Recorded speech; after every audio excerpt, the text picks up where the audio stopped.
اور یہاں پہ پھر تھوڑی سی ڈیٹیل ہے جسے ہم اسکپ کر دیں گے، جو کہ حج سے ریلیونٹ ہے اور کافی تفصیل میں آپ نے دیکھا پہلے 2 بار حج کا ذکر تفصیل سے آ چکا، یہاں پھر حاجیوں کو اور حج کے متعلق بتایا جا رہا ہے، اور فرمایا کہ اے رسول صلی اللہ علیہ وسلم آپ کے ذمے پہنچا دینا ہے، اللہ تعالیٰ کا میسج اچھے طریقے سے پہنچا دینا ہے، اور ان سے کہہ دیجئے کہ ناپاک اور پاک چیز ایک جیسی نہیں ہو سکتی، پاک اور ناپاک چیز کبھی بھی ایک جیسی نہیں ہوتی، پاک پانی ناپاک پانی، پاک کھانا ناپاک کھانا، ہے نا؟ تو ایسا کچھ بھی، ایسا کبھی بھی ممکن نہیں ہے کہ پاک اور ناپاک ایک جیسی ہو، بے شک تمہیں ناپاک کی کثرت جو ہے وہ متاثر بھی کر رہی ہو، لیکن تم نے کیا کرنا ہے؟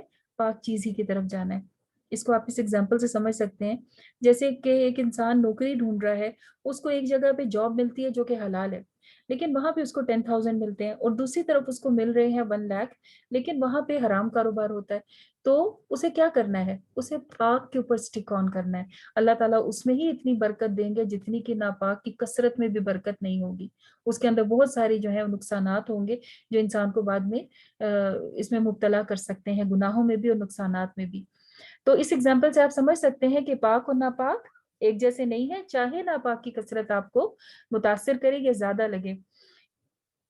یا ایھا الذین آمنوا لا تسألوا عن اشیاء ان تبد لکم تسؤکم، اے لوگوں جو ایمان لائے ہو ایسی چیزوں کے بارے میں سوال نہ کیا کرو کہ جو تم پہ ظاہر کر دی جائے تو تمہیں بری لگیں، یعنی کثرت سوال، بہت زیادہ کوشچنز کرنا۔ یہاں پہ لیکچر سٹارٹ ہوا نہیں اور کچھ اسٹوڈنٹس کو تو لگتا ہے شاید وہ بیٹھے ہی اس لیے کہ وہ کوشچنز کریں، ایک بار ہاتھ کھڑا ہوگا، یہ کیا ہے، یہ بتائیے گا، فلاں کیسے کرنا ہے، فلاں کیا ہوگا، اس کے بارے میں بتا دیجئے، یہ کرنا ہے یا نہیں کرنا، ہوتا ہے نا؟ آپ سب کی کلاسز میں بھی کوئی نہ کوئی ایسے ہوں گے اسٹوڈنٹس۔ تو کثرت سوال پسندیدہ نہیں ہے، سوال پسندیدہ ہے، کوشچن کرنا چاہیے اگر آپ کو سمجھ میں نہیں آیا اور آپ چاہتے ہیں کہ وہ کلیئر ہو جائے بات، اتنا کرنے کی تو اجازت ہے، لیکن ایسے سوال کرنا جس کا کوئی ڈائریکٹ تعلق ہی نہیں ہے۔ ایک مرتبہ کسی نے پوچھا، جب آپ صلی اللہ علیہ وسلم نے حضرت نوح علیہ السلام کی کشتی کا ذکر کیا تو کسی نے پوچھا کہ اس کا سائز کیا تھا، تو اب دیکھیں اس کے سائز سے کوئی تعلق ہے ہمارے ایمان کا کہ ہمیں سائز پتہ چلے گا تو ہمیں حضرت نوح کی بات پہ یقین آ جائے گا، یا کوئی اور ہمیں اللہ تعالیٰ کی بات پہ یقین آ جائے گا؟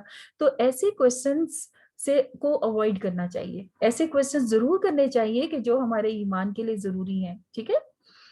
تو یہ والا بھی ایک مینر اللہ تعالیٰ نے ہمیں یہاں پہ سکھا دیا۔ پھر اللہ تعالیٰ فرماتے ہیں وَإِذَا قِيلَ لَهُمْ تَعَالَوْا إِلَى مَا أَنزَلَ اللَّهُ وَإِلَى الرَّسُولِ قَالُوا حَسْبُنَا اللَّهُ مَا وَجَدْنَا عَلَيْهِ آبَاءَنَا، یہ جو پہلا خطاب مطلب کہ ڈائریکٹلی قرآن جن لوگوں پر نازل ہوا تھا وہ مکہ کے لوگ تھے، اور مکہ کے لوگوں میں سے جو ایمان لے ان کو ہم صحابہ کہتے ہیں، اور جو ایمان نہیں لائے ان کو ہم کفار مکہ کہتے ہیں، ٹھیک ہے؟ اور اسی طرح سے مدینہ میں بھی لوگ تھے کہ کچھ ایمان لائے اور کچھ ایمان نہیں لائے تھے۔ تو یہ ایمان نہ لانے والے جو ہے نا، جو مکہ میں تھے خاص طور پر، تو ان کے ہاں ایسے ریچولز بنے ہوئے تھے کہ جس کی بنا پر وہ اس کو حلال اور حرام کا مسئلہ سمجھتے تھے اور اس طرح سے اس کے اوپر عمل کیا کرتے تھے۔ جیسے انہوں نے کچھ جانور بنائے ہوئے تھے، بحیرہ، سائبہ، وسیلہ، حام، جن کو انہوں نے مخصوص کیا ہوتا تھا یہ فلاں بدھ کے نام پہ چھوڑا ہوا جانور ہے، اس کو عورتیں نہیں کھا سکتی، یہ وہ جانور ہے کہ جس کے اوپر بوجھ نہیں ڈالا جا سکتا، اس طرح کر کے نا مختلف چیزیں بنائی تھی۔ اللہ تعالیٰ کہتے ہیں اللہ پر جھوٹ کرتے ہیں، اللہ تعالیٰ نے تو ایسی کوئی بھی چیزیں نہیں کی کہ کہیں بھی کہ جس کی وجہ سے انسان مشکل میں پڑ جائے اور جس کی کوئی غرض ہی نہیں ہے، کوئی وجہ ہی نہیں ہے کہ اس طرح کی تقسیم کی جائے۔ اور پھر یہ کہا کہ جب ان کو کہا جاتا ہے، جب ان کو سمجھایا جاتا ہے کہ ایسا تو اللہ تعالیٰ نے نہیں کہا، اس طرح کی تو چیزیں اسلام میں نہیں ہیں، تو وہ کیا کہتے ہیں؟ حسبنا حسبنا ما وجدنا علیہ آباءنا، ہمارے لیے وہی کافی ہے جس پہ ہم نے اپنے پیرنٹس کو دیکھا۔ اب یہ جو پیرنٹس کو فالو کرنا ہے نا، یہ بھی بہت بڑی آزمائش ہوتی ہے کہ انسان چونکہ پیدا ہونے سے لے کر باشعور عمر تک آنے تک اپنے پیرنٹس ہی کو آئیڈیالائز کرتا ہے۔ اگر تو پیرنٹس صحیح راستے پر ہوں تو پھر تو بہت بڑی نعمت ہے کہ انسان کو شکر کرنا چاہیے کہ جب وہ شعور کی ایج میں نہیں آیا تھا تو بھی اس کے پیرنٹس اس کو صحیح چیزوں کی عادت ڈال رہے تھے۔ لیکن اگر خدا نخواستہ پیرنٹس کچھ ایسے کام کرتے ہیں جس کا حکم اللہ نے نہیں دیا، اور کچھ ایسی بدعات یا ایسے کام ہیں جو کہ بعد میں گھڑ لیے گئے اور معاشرے میں یا مختلف قوموں کے ساتھ رہنے کی وجہ سے ہمارے اندر آ گئی ہیں وہ آتے، تو ان کے اوپر چیک کر لینا چاہیے۔ اور چیک کرنے کا کیا طریقہ ہے؟ ظاہرہ قرآن اور سنت۔ کہ قرآن مجید کے اگر ساتھ وہ میچ کرتی ہے اور اللہ کے حکم کے انڈر آتی ہے پھر تو ٹھیک ہے، لیکن اگر کوئی ایسی چیز ہے جو نہ اللہ تعالیٰ نے کی نہ رسول صلی اللہ علیہ وسلم نے، لیکن پیرنٹس کر رہے ہیں، اور اگر آپ پیرنٹس سے پوچھیں نا تو وہ بھی کہیں گے ہم اس لیے کریں کیونکہ ہمارے پیرنٹس کرتے تھے، تو ایک بعض اوقات ایک عام ہو جاتی ہے معاشرے میں چیز اور اس کا دین سے کوئی تعلق ہی نہیں ہوتا. تو اس طرح کی چیز کو منع کیا گیا، مطلب اس طرح کی مطلب اس کو جہالت ہی کہا گیا نا، کہ انسان خود سے نہ شعور رکھے نہ سمجھے. ایسا ممکن ہے کہ آپ کے پیرنٹس کو کوئی چیز صحیح نہ پتا چلی اور آپ کو پتا چل گئی ہو، آپ ان کو بھی بتائیے. بہت سے ایسے لوگ ہیں آج بھی ہیں کہ جو مسلمان نہیں تھے، انہوں نے اسلام قبول کیا اور پھر اپنے پیرنٹس کو بھی مسلمان کر لیا. تو وہ کیسے ہوا؟ اللہ تعالیٰ کی رحمت ہے، جسے چاہتا ہے پہلے عطا کر دیتا ہے. بعض اوقات پیرنٹس آگے نکل جاتے ہیں دین میں اور بعض اوقات بچے آگے نکل جاتے ہیں. تو آنا تو ایک ہی چیز کے اوپر ہے، وہ ہے اللہ تعالیٰ کی اطاعت. پھر فرمائے یا ایھا الذین آمنوا علیکم انفسکم، اپنے نفسوں کی فکر کیا کرو، اپنی فکر کیا کرو کہ میں جو کر رہی ہوں یا جو کر رہا ہوں کیا مجھے اس کا فائدہ ملے گا، یہ میرے لیے مفید ہے یا نقصان دہ ہے. یعنی اپنی آخرت کو بنانے کی کوشش میں لگے رہا کرو، اور تمہارا ذمہ کوئی اور نہیں لے گا. آج دنیا میں تو ہمیں بہت سارے کاموں میں دوسرا مل جاتا ہے، ایون ہم نے پانی بھی پینا ہو اور ہم خود نہیں اٹھنا چاہتے تو کوئی اور لا کے دے دیتا ہے، تو کوئی اور ہیلپ کر دیتا ہے نا. لیکن آخرت میں بالکل ایسا ہونے والا نہیں ہے. ہر ایک اپنے اپنے بوجھ اٹھائے گا. نیکیاں کی ہے تو اس کے نور کے اندر وہ دوڑتا ہوا آگے چلتا چلا جائے گا. اگر خدا نخواستہ اس کے الٹ ہے تو وہ بوجھ اس کو اکیلے ہی اٹھانا ہوگا. لہٰذا اپنی فکر کیا کرو. اور کیا ہے اگر، اور پھر یہ کہ جو انسان سیدھے راستے پہ چلتا ہے اس کا فائدہ اسے خود ہی ہوتا ہے، اور اگر وہ بھٹکتا ہے تو اللہ تعالیٰ کو تو کوئی نقصان نہیں ہوتا. یہ تو نقصان انسان خود اپنے ہی آپ کو پہنچاتا ہے. پھر اللہ تعالیٰ فرماتے ہیں کہ جب تم پر موت کی مصیبت آ جائے اور تم سفر میں ہو تو پھر اپنی وصیت لکھوا لیا کرو. موت کی مصیبت کہا گیا کیونکہ مصیبت تو ہمارے اس کام کو کہتے ہیں نا جو ہمیں پسند نہیں ہوتا، اور اسی لیے پیچھے ہم نے پڑھا بھی تھا کہ اذا اصابہم مصیبت قالوا انا للہ وانا الیہ راجعون، کہ جب انہیں کوئی بھی مصیبت مشکل آتی ہے تو وہ انا للہ پڑھتے ہیں. تو سب سے بڑی مصیبت موت ہے اس زندگی میں، کیونکہ اس کے بعد واپسی نہیں ہے. ایسا ہو نہیں سکتا کہ آپ موت کو کہیں کہ ابھی میں رستے میں ہوں گھر پہنچ جاؤں پھر آ جانا، ایسا تو نہیں ہو سکتا نا. تو یہاں پر وصیت کے بارے میں کہا گیا. وصیت کیا ہوتی ہے؟ انسان کی ول ہوتی ہے جو وہ لکھتا ہے، جو وہ چاہتا ہے اس کو لکھ لے. نبی کریم صلی اللہ علیہ وسلم کی ایک حدیث ہے کہ آپ نے فرمایا کہ جو کوئی وصیت کرنا چاہتا ہے تو اسے چاہیے کہ وہ 3 راتیں بھی ایسی نہ گزارے کہ جس میں وہ اپنے پاس وصیت لکھ نہ لے. ٹھیک ہے، اور اگر لکھ نہیں سکتا لکھوا لے، لیکن یہ کہ اپنے پاس وصیت ہونی چاہیے اس چیز کی جو وہ کسی کہنا چاہتا ہے. کسی نے اگر ارادہ کیا اور پیسے اکٹھے کر رہا ہے اور اپنی الماری میں رکھے ہوئے ہیں کہ میں نے مسجد بنوانی ہے اور کسی گھر والے کو پتہ ہی نہیں، وہ فوت ہونے کے بعد جب الماری کھولیں گے وہ کہیں گے اتنے سارے پیسے ہمیں مل گئے اور وہ آپس میں بانٹ لیں گے ایز پر وہ جو ہے ہیریٹیج جو وراثت بڑھتی ہے. لیکن اگر اس نے وصیت لکھی ہوگی تو پتہ چل جائے گا یہ تو مسجد کے پیسے ہیں. ٹھیک ہے، تو اسی طرح سے ہم بھی بہت ساری نیتیں کرتے رہتے ہیں. جب اچھے اچھے کام سنتے ہیں ان کا اجر سنتے ہیں تو ہم فوراً دل میں ارادہ کرتے ہیں کہ میں نے یہ چیز جو ہے نا یہ اللہ کی راہ میں دینی ہے، اس کو یوں کرنا ہے، اس کے لیے یہ کام کرنا ہے. تو اس کو لکھ لینا چاہیے، لکھ کے رکھ لینا چاہیے. اور وصیت ہوتی ہے 1/3 مال پر، مطلب آپ کی جتنی بھی ٹوٹل چیزیں ہیں نا اس کا 1/3 کو آپ وصیت کر سکتے ہیں. پورے کا پورا مال نہیں کر سکتے کہ کسی انسان کے کتنے سارے بچے ہوں اور وہ کہ میں پورا مال اپنا جو ہے وہ جہاد میں لگاتا ہوں یا مسجد کو دیتا ہوں یا کنواں کھدوا دیتا ہوں. ایسا نہیں ہو سکتا. پورے مال کے 3 حصے کر کے ایک حصے کے اوپر وصیت کر سکتا ہے، باقی تو اسی طرح تقسیم کیا جائے گا جیسے کہ پیچھے ہم نے اللہ تعالیٰ کا حکم دیکھا تھا. اس کے بعد آگے چلتے ہیں. آگے اللہ تعالیٰ قیامت کا ذکر فرماتے ہیں اور کہتے ہیں کہ جس دن اللہ تعالیٰ جمع کریں گے رسولوں کو اور ان سے پوچھیں گے کہ تمہیں کیا جواب دیا گیا، مطلب جب آپ نے پیغام دیا لوگوں کو تو انہوں نے کیا جواب دیا. قالوا لا علم لنا انک انت علام الغیوب، کہ یا رب ہمیں نہیں معلوم، آپ بے شک سب غیب کو جاننے والے ہیں. یہ یا تو اس وجہ سے ہوگا کہ گھبراہٹ میں اس وقت سمجھ نہیں آئے گی اور اس کے بعد بتائیں گے، اور دوسرا یہ ہے کہ جیسے عیسیٰ ابن مریم کے بارے میں آتا ہے اور وہ ہم آگے بھی پڑھیں گے بھی کہ وہ کہیں گے کہ یا اللہ جب میں ان میں نہیں تھا تو آپ ان پر گواہ تھے، مجھے نہیں معلوم انہوں نے پیچھے سے کیا کیا کیا.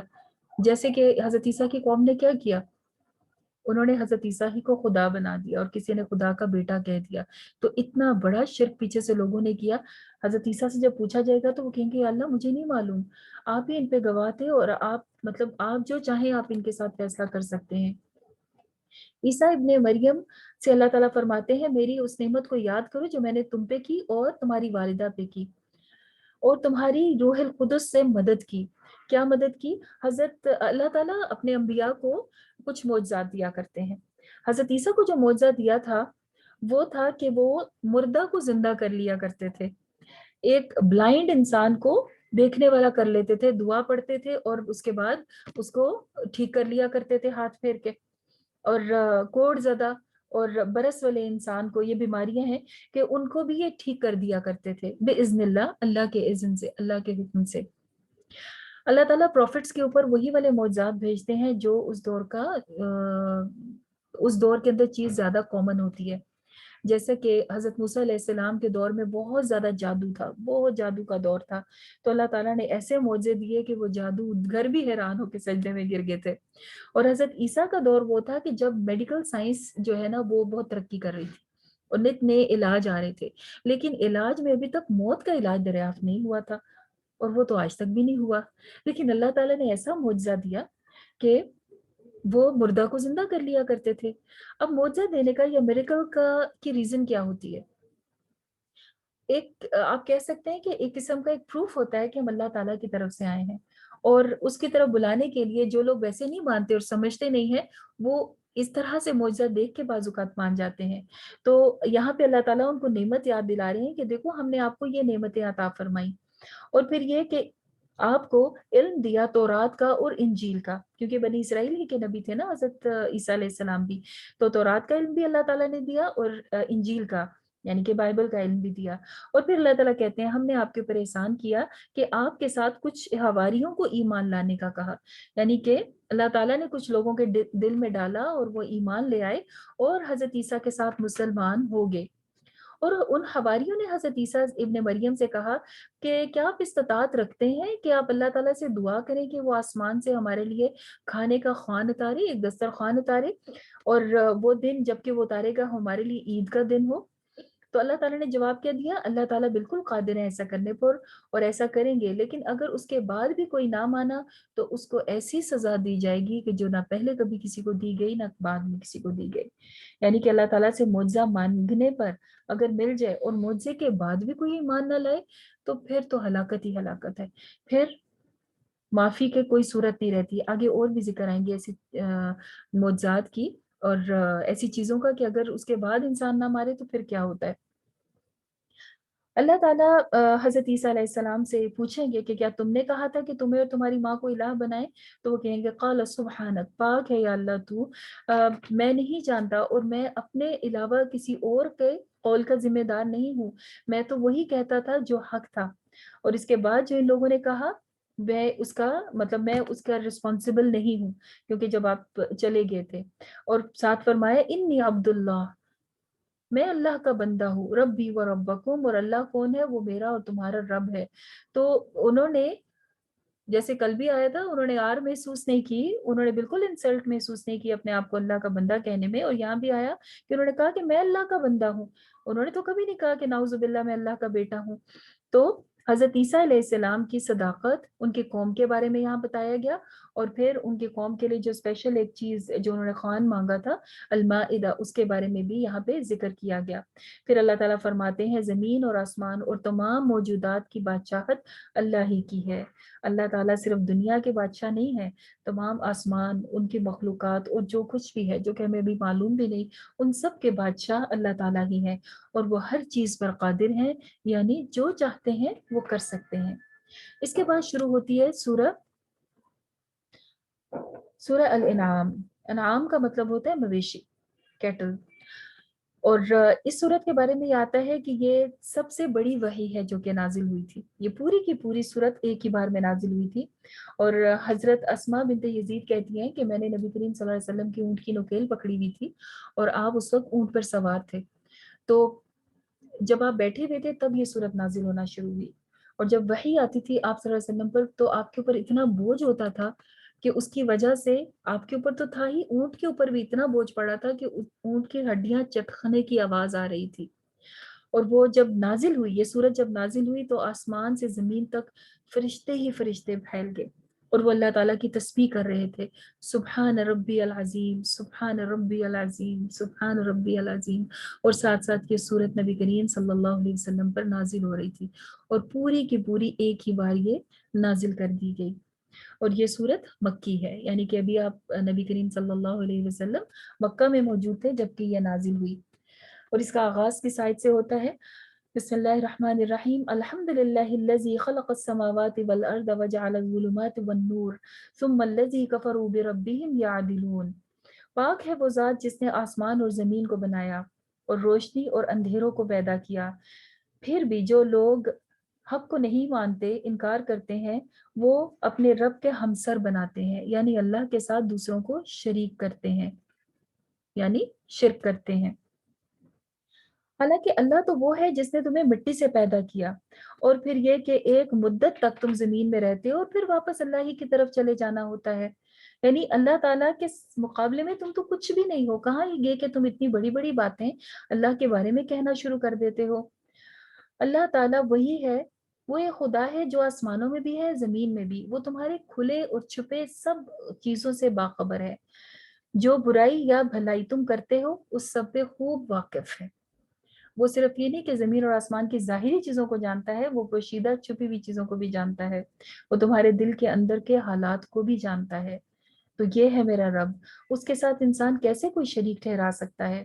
جب نبی کریم صلی اللہ علیہ وسلم ان کے سامنے اپنی آیات، اللہ تعالیٰ کی آیات بیان کرتے تھے تو یہ کیا کرتے تھے؟ مذاق اڑایا کرتے تھے، اور پھر کہتے تھے کہ قرآن مجید ہمارے سامنے لکھی ہوئی صورت میں لاؤ، یا پھر کسی ایسے جو ہے پیپر پہ لکھی ہو اور کپڑے میں لپٹی ہو کہ ہم دیکھیں اور پھر ہم اس کو ہاتھ لگا کے چیک کریں تو پھر ہم تمہارے اوپر ایمان لائیں گے۔ اللہ تعالیٰ کہتے ہیں یہ ایمان پھر بھی نہیں لائیں گے، اگر ان کے ایسا بھی کر دیا جائے نا تو یہ پتہ ہے کیا کہیں گے؟ یہ کہیں گے یہ تو جادو ہے، یہ جادو کر کے دکھا رہا ہے، اور پھر یہ کہتے ہیں کہ ہمارے اوپر تم فرشتہ لاؤ اور پھر ہم ایمان لے آئیں گے۔ تو اللہ تعالیٰ کہتے ہیں فرشتے تو تبھی آتے ہیں جب اللہ تعالیٰ کا حکم آ جاتا ہے، قضا امر، مطلب کہ جب عذاب کا حکم آتا ہے تو عذاب لے کر آتے ہیں فرشتے، تو یا تو اس لیے آتے ہیں یا پھر کہتے ہیں کہ آپ فرشتے کیوں نہیں ہیں، آپ انسان کیوں ہیں؟ تو نبی کریم صلی اللہ علیہ وسلم نے یہاں پہ کیا فرمایا کہ اگر میں فرشتہ بھی ہوتا تو میں انسانی شکل میں ہوتا تو تمہیں دکھائی دیتا نا، تو میں تو تمہاری جیسا انسان ہوں۔ اللہ تعالیٰ نے تو بیسٹ پاسبل چیز ہمارے لیے کی کہ ہم ہی میں سے نبی بھیجے جو ہمارے سامنے نہ صرف اللہ تعالیٰ کی آیات پڑھ کے سناتے ہیں بلکہ ہمیں عملی طور پہ دکھاتے بھی ہیں کہ اللہ تعالیٰ کے حکموں پر عمل کیسے کرنا ہے۔ اور ہمارا رب تو اتنا رحیم ہے کہ اللہ تعالیٰ فرماتے ہیں کتب علی نفسہ الرحمہ، اللہ تعالیٰ نے اپنے اوپر رحم کو لازم کر لیا ہے، وہ بہت زیادہ رحیم ہے۔ ضرورت اس چیز کی ہے کہ انسان اللہ تعالیٰ کو پہچان جائے۔ رحمت کے بارے میں آتا ہے کہ میری رحمت میرے غضب پر حاوی ہے، غصے پر یعنی حاوی ہے، اس کے 99 حصے ہیں اور زمین میں نے ایک حصہ اتارا ہے اور باقی 99 حصے 99 اس کے پارٹس قیامت کے دن مومنین کو عطا کیے جائیں گے، اور کافروں کے لیے اس دن کوئی رحمت نہیں ہوگی۔ آج تو اللہ تعالیٰ تمام انسانوں پہ رحمت کرتے ہیں نا، کہ سب کو زندگی دیتے ہیں، نعمتیں دیتے ہیں اور بہت کچھ دیتے ہیں جو کہ ہر انسان اور مخلوقات کے پاس ہیں، لیکن قیامت کے دن اللہ تعالیٰ کو نہ ماننے والوں کے لیے کوئی رحمت نہیں ہوگی۔ اور پھر فرمایا کہ آپ کہہ دیجئے کہ میں تو اللہ تعالیٰ سے ڈرتا ہوں کہ میں اللہ تعالیٰ کی نافرمانی کروں اس دن کے عذاب سے کہ جو بہت بڑا دن ہے۔ تو یہ ڈر ہم میں سے ہر ایک کے اندر ہونا چاہیے، اور یہاں پہ کس کو کہا گیا؟ نبی کریم صلی اللہ علیہ وسلم کو، کہ آپ صلی اللہ علیہ وسلم بھی ڈرا کرتے تھے کہ کوئی ایسی بات نہ ہو جائے کہ جس سے اللہ تعالیٰ ناراض ہو جائیں۔ تو میں ڈرتا ہوں اللہ سے، تم بھی اللہ تعالیٰ سے ڈرو اور اس کے ساتھ کسی کو شریک نہ ٹھہراؤ۔ اور جو کوئی بھی اللہ کے ساتھ شریک ٹھہراتا ہے وہ اللہ پر جھوٹ باندھتا ہے، یعنی کہ وہ جھوٹ بولتا ہے، سچ تو یہ ہے ہی نہیں بات، اور اللہ تعالیٰ پر جھوٹ باندھ دیتا ہے کہ کہتا ہے کہ اللہ کے ساتھ کوئی اور بھی ہے۔ اور اہل مکہ کیا کہا کرتے تھے؟ وہ بتوں کو شریک ٹھہراتے تھے نا اللہ کے ساتھ، حالانکہ وہ اللہ تعالیٰ کے رب ہونے پر ایمان لاتے تھے کہ اللہ تعالیٰ ہے، ایسا نہیں ہے کہ وہ اللہ تعالیٰ کے نام سے واقف ہی نہیں تھے اور انہیں معلوم ہی نہیں تھا کہ اللہ کون ہے، وہ جانتے تھے، لیکن غلطی کیا کرتے تھے؟ کہتے تھے ہمیں اللہ تعالیٰ بھی دیتے ہیں اور یہ بت بھی دیتے ہیں، ایک بت ہمیں رزق دیتا ہے، دوسرا ہمیں بارش دیتا ہے، تیسرا ہمیں اولاد دیتا ہے، اور اس طرح سے انہوں نے تقسیم کر رکھی تھی۔ اور ان بتوں کے اوپر پھر چڑھاوے بھی چڑھاتے تھے کہ یہ والے جانور اس بت پر قربان ہے، فصلیں وغیرہ بتوں کے نام پہ دیا کرتے تھے۔ تو یہ سارے کام جو ہیں یہ اللہ تعالیٰ پر جھوٹ باندھنے میں آ جاتے ہیں، ان سے بچنے کو کہا گیا۔ اور پھر فرمایا کہ جب ان کو حق بتایا جاتا ہے تو ان کے کانوں پر بوجھ پڑ جاتا ہے اور ان کو سمجھ میں نہیں آتا۔ اور وجہ کیا ہے؟ گناہ، ان کے گناہ۔ تو اگر انسان گناہ گار ہو تو بھی قرآن سمجھ نہیں آتا، لہٰذا قرآن اگر کبھی سمجھ نہ آ رہا ہو تو کیا کرنا چاہیے؟ استغفار کرنا چاہیے۔ حضرت ابن تیمیہ کے بارے میں آتا ہے کہ وہ جب کسی مسئلے کا حل ڈھونڈ رہے ہوتے تھے اور کئی تفاسیر ڈھونڈ لیتے تھے اور حل نہیں ملتا تھا تو پھر سب کچھ چھوڑ کے استغفار کرنے بیٹھ جاتے تھے کہ شاید میرا کوئی گناہ ہے جس کی وجہ سے مجھے قرآن مجید کی آیت سمجھ میں نہیں آ رہی۔ تو بہت زیادہ استغفار کرتے رہنا چاہیے، وہ تو ویسے ہی بہت ساری بھلائیوں کا راستہ کھولتا ہے، لیکن یہ بھی فائدہ ہوتا ہے کہ قرآن مجید بھی انسان کو بہت اچھے سے سمجھ آنے لگتا ہے۔ پھر اللہ تعالیٰ فرماتے ہیں قد خسر الذین کذبوا بلقاء اللہ، وہ لوگ نقصان میں رہیں گے جنہوں نے اللہ تعالیٰ کی ملاقات کا انکار کیا، کیونکہ ان کے موت کی گھڑی تو اچانک آ جائے گی اور پھر ان کو یہ سب کچھ چھوڑ کے جانا ہوگا۔ اس وقت پھر فرشتے ان کو ماریں گے اور ان کے پہلوؤں پر، ان کے پیٹھوں پر ماریں گے اور ان کی جان نکالیں گے۔ وَمَا الْحَيَاةُ الدُّنْيَا إِلَّا لَعِبٌ وَلَهْوٌ، دنیا کی زندگی تو کھیل تماشا ہے اور ایک لہو ہے، یعنی کہ انٹرٹینمنٹ ہے، لیکن یہ انٹرٹینمنٹ جو کہ اللہ سے غافل کر دینے والی ہو۔ اگر انسان دنیا میں کھو جائے تو پھر ایسے ہی ہے، لیکن اگر اللہ کو یاد رکھے اور زندگی اچھی گزارے تو اس سے اچھی کوئی اور بات ہو نہیں سکتی۔ اللہ تعالیٰ کو وہ لوگ پسند ہیں جو کہ صبر کرنے والے ہیں، مشکل پر بھی، لوگوں کی باتوں پر بھی۔ اور جیسے کہ نبی کریم صلی اللہ علیہ وسلم کو یہ لوگ اذیت دیا کرتے تھے اللہ کا پیغام پہنچانے پر، تو وہاں بھی اللہ تعالیٰ نے کیا کہا کہ آپ ان کی باتوں پر توجہ نہ دیں اور صبر کیجئے۔ پھر آگے اللہ تعالیٰ فرماتے ہیں، چند آیتیں آگے جا کے اللہ تعالیٰ فرماتے ہیں کہ کون ہے جو کہ تمہیں مشکل سے نکالتا ہے جب تم پھنس جاتے ہو، اور تمہاری مصیبت کو دور کرنے والا کون ہے؟ تو وہ کہیں گے کہ وہ تو اللہ ہی ہے۔ تو پھر جب تمہیں معلوم ہے کہ زندگی دینے والا، مشکل سے نکالنے والا اللہ ہے، تو پھر تم کیسے اللہ کے ساتھ شریک کرنا شروع کر دیتے ہو؟ اللہ تعالیٰ پر ایمان لانا جو ہے نا، اور اس کو ایک ماننا، یہ ہے اصل ٹاسک جس تک انسان کو پہنچنا ہے۔ اور باقی جتنی بھی چیزیں اپنی طرف انسان کو اٹریکٹ کرتی ہیں اور کہتے ہیں کہ ہماری وجہ سے یہ، ہماری وجہ سے یہ، ان سب کو انسان کو پیچھے کرنا ہے اور اللہ تعالیٰ کو اس کا حق دینا ہے۔ قُل لَا أَقُولُ لَكُمْ عِندِي خَزَائِنُ اللَّهِ، میں نہیں کہتا میرے پاس اللہ کے خزانے ہیں یا غیب میں جانتا ہوں، وہ تو اللہ تعالیٰ ہی کے پاس ہے، اور اللہ تعالیٰ جو مجھے وحی کرتے ہیں مجھے صرف وہی پتا ہوتا ہے۔ کیا کوئی اندھا اور دیکھنے والا برابر ہو سکتا ہے؟ کیا تم غور نہیں کرتے؟ تو یہاں سے ہمیں کیا پتہ چلتا ہے؟ نبی کریم صلی اللہ علیہ وسلم بھی وہی بتایا کرتے تھے جو کہ اللہ تعالیٰ نے انہیں تعلیم دی تھی اور بتایا تھا کہ آپ لوگوں تک پہنچائیں۔ اس سے زیادہ کا علم تو کوئی بھی نہیں رکھ سکتا، نہ کوئی انسان نہ کوئی فرشتہ۔ تو اللہ تعالیٰ جتنا کسی کو علم دیتے ہیں اپنے خزانوں میں سے، اپنے علوم میں سے، اتنا ہی کوئی جان سکتا ہے۔ پھر اللہ تعالیٰ فرماتے ہیں کہ میرے پاس تو غیب کی چابیاں ہیں، ہر طرح کی چیز جو غیب میں بھی چھپی ہوئی ہے نا، اللہ تعالیٰ کے لاکرز میں بند ہے، ان کی کیز بھی اللہ تعالیٰ کے پاس ہے، چاہے وہ سمندروں میں ہے، چاہے وہ خشکی پر ہے، کہیں پر بھی سب کو اللہ تعالیٰ جانتے ہیں۔ اور آپ جانتے ہیں کہ آج سائنس بھی یہ کہتی ہے کہ ہم نے جتنی بھی دنیا ایکسپلور کی ہے اور جتنی بھی ریسرچز کی ہیں اور ہم پہنچنے کی کوشش کر رہے ہیں نیچر تک، تو ابھی ہم 1% کو بھی نہیں پہنچے۔ جتنا جتنا ہم ڈھونڈتے چلے جاتے ہیں اتنا ہی ہمیں اپنی جہالت اور لا علمی کا اندازہ ہوتا ہے اور زیادہ احساس شروع ہو جاتا ہے کہ ابھی تو ہمیں کچھ بھی معلوم نہیں، کیونکہ اس کی کنجیاں تو اللہ کے پاس ہیں، اور اللہ تعالیٰ ہی جسے چاہتا ہے اتنا فہم اور علم عطا فرما دیتا ہے۔ اللہ تعالیٰ پھر فرماتے ہیں کہ اپنے دین کو کھیل تماشا نہ بناؤ، پہلے دنیا کی زندگی کا کہا اور اب کہا دین کو کھیل تماشا نہ بناؤ، اور دنیا کی زندگی نے تمہیں اپنے اندر مگن کر رکھا ہے۔ یعنی دین کی بات ایسے نہیں ہوتی کہ انسان اس کے اوپر بحث و مباحثہ کرے، یہ سخت ناپسندیدہ کام ہے۔ حتیٰ کہ یہاں تک کہا گیا کہ قرآن مجید کے ساتھ بحث نہ کرو، مطلب آیتیں پڑھ پڑھ کے مقابلہ کرنا اور دوسرے سے جیتنے کی کوشش کرنا، یہ اللہ تعالیٰ کو پسند نہیں ہے۔ اللہ کی کتاب ہدایت کے لیے آیا ہے، اس سے ہدایت لینی چاہیے، نہ کہ لوگوں سے مقابلے کریں۔ قل قل ان ہدی اللہ هو الہدی وامرنا لنسلم لرب العالمین، بے شک ہدایت اللہ کی ہدایت ہے، اور ہمیں کیا حکم دیا گیا کہ ہم اللہ تعالیٰ کے آگے سر تسلیم خم کر دیں، رب العالمین کے آگے جھک جائیں اور اس کی بات مان جائیں، اور یہ کہ نماز قائم کریں اور اللہ کا تقوی اختیار کریں۔ هو الذی الیہ تحشرون، کیونکہ وہ ہے کہ جس کی طرف ہم سب کو آخر کار پلٹ کر جانا ہے۔ آگے پھر اللہ تعالیٰ حضرت ابراہیم کا ایک واقعہ سناتے ہیں کہ جس میں انہوں نے اپنے والد سے کہا تھا کہ آپ بتوں کی پوجا کیوں کرتے ہیں۔ حضرت ابراہیم کے واقعات قرآن مجید میں تقریباً 20 جگہ پر آئے ہیں، اور ایز پر کانٹیکسٹ اللہ تعالیٰ واقعہ بیان کرتے ہیں کسی بھی نبی کا۔ تو یہاں پر حضرت ابراہیم کے توحید پر ہونے کی بات کی گئی ہے، اور کہا گیا کہ وہ اپنے والد سے کہتے تھے آپ شرک کیوں کرتے ہیں، کیونکہ جو مکہ والے تھے وہ حضرت ابراہیم کو اپنا پروفٹ مانا کرتے تھے۔ تو بتایا کیا گیا ابراہیم تو شرک نہیں کرتے تھے۔ وہ جب مشرک ان کے بتوں سے بیزار ہوئے تو انہوں نے جا کے غور کرنا شروع کیا۔ جب انہوں نے ستاروں کو دیکھا تو انہوں نے کہا یہ میرا رب ہو سکتے ہیں، کیونکہ ان ساری چیزوں سے بلند تر ہے۔ لیکن جب وہ غروب ہو گئے تو کہنے لگے غروب ہونے والا تو میرا رب نہیں ہو سکتا۔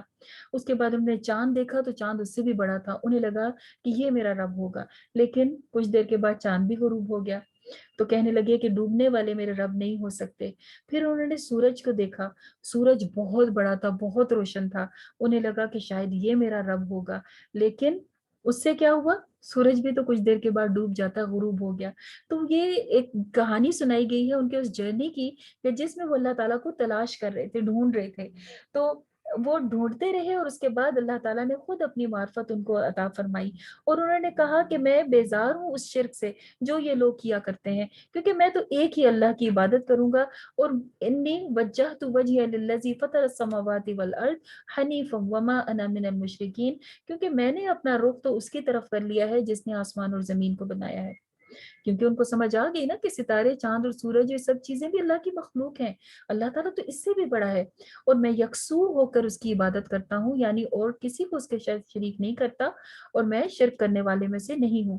پھر اپنی امت کے لوگوں کو، قوم کے لوگوں کو بھی سمجھاتے تھے کہ کیا وجہ ہے کہ تم مجھ سے جھگڑا کرتے ہو، حالانکہ تمہارے پاس تو اس کی کوئی سند نہیں، کوئی دلیل نہیں ہے کہ یہ خدا ہے، اور وہ خدا کیسے ہو سکتے ہیں کہ جن کو ان کے والد شروع سے بچپن سے دیکھتے آ رہے تھے کہ اپنے ہاتھوں سے بنا رہے ہوتے تھے۔ پھر اللہ تعالیٰ فرماتے ہیں کہ ان کی ان ساری محنتوں اور اتنی آزمائشوں پہ پورے ہونے کے بعد اللہ تعالیٰ نے ان کو اتنا اچھا انعام دیا کہ وَوَهَبْنَا لَهُ إِسْحَاقَ وَيَعْقُوبَ وَكُلًّا هَدَيْنَا وَنُوحًا هَدَيْنَا مِن قَبْلُ وَمِن ذُرِّيَّتِهِ دَاوُودَ وَسُلَيْمَانَ وَأَيُّوبَ وَيُونُسَ وَمُوسَى وَهَارُونَ وَكَذَلِكَ نَجْزِي الْمُحْسِنِينَ۔ تو احسان کرنے والے جو اچھے طریقے سے معاملہ کرتے ہیں تو اللہ تعالیٰ ان کو اس طرح سے بدلہ دیا کرتے ہیں کہ ان کی اولادوں میں نبوت اور اچھے بچے ان کو دیے، کہ جو آگے سے آگے اللہ کے پیغام کو بھی پہنچاتے رہے، خود اپنے والدین کی آنکھوں کی ٹھنڈک بھی بنے، اور دوسروں کو بھی خیر پہنچاتے رہے۔ پھر یحییٰ، زکریا اور عیسیٰ اور الیاس کا بھی اللہ تعالیٰ نے ذکر فرمایا، اور فرمایا کہ یہ وہ سب ہیں کہ جن کو ہم نے چن لیا سیدھے راستے کے لیے، اور یہی لوگ سیدھے راستے پر تھے، لیکن ان لوگوں نے اللہ تعالیٰ کی قدر نہیں کی جیسے کہ اس کی قدر کرنی چاہیے۔ مطلب اللہ تعالیٰ کو اس طرح سے تو نہ مخاطب کرنا چاہیے، نہ اللہ تعالیٰ کے بارے میں ایسی باتیں کرنی چاہیے، نہ ہی شرک کرنا چاہیے۔ اللہ تعالیٰ سے تو دعا بھی مانگتے ہوئے ادب کو ملحوظ رکھنا چاہیے، نماز پڑھتے ہوئے بھی بہت ادب اور لحاظ سے نماز پڑھنی چاہیے، کہ ہم اس بادشاہ کے سامنے کھڑے ہیں جو کہ آسمان اور زمین اور ہر چیز کا رب ہے۔ وَهَذَا كِتَابٌ أَنزَلْنَاهُ مُبَارَكًا مُصَدِّقًا الَّذِي بَيْنَ يَدَيْهِ وَلِتُنذِرَ أُمَّ الْقُرَىٰ وَمَنْ حَوْلَهَا۔ تو یہ وہ کتاب ہے جو کہ بابرکت ہے، اللہ تعالیٰ نے نازل کی ہے، اور یہ تصدیق کرتی ہے جو کہ ان سے آگے ہے اور جو پیچھے، اور آپ کیا کریں، اس کا پیغام پہنچا دیجئے مکہ والوں کو، اس بستی والوں کو بھی، اور جو اس کے ارد گرد، مطلب جہاں تک آپ پیغام پہنچا سکتے ہیں اللہ کا یہ پیغام پہنچا دیجئے۔ پھر شرک کرنے والوں کا انجام بتایا کہ ان کا کیا ہوگا جب کہ ان کے اوپر موت آ رہی ہوگی، اور وہ سکرات الموت کی ڈبکیاں لے رہے ہوں گے، اور فرشتے ہاتھ بڑھا کر ان سے کہیں گے کہ اپنی جان نکالو۔ جو تم اللہ تعالیٰ پر تہمت لگائے کرتے تھے اور ناحق بہتان دھرتے تھے، اس کی وجہ سے آج تمہیں عذاب میں بھیجا جا رہا ہے۔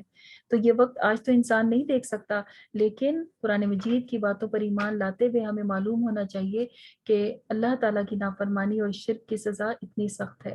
اللہ تعالیٰ ہم سب کو ان چیزوں سے محفوظ رکھے اور اپنی اطاعت کرنے والے بندے بنائے۔ اللہ تعالیٰ فرماتے ہیں کہ اللہ کو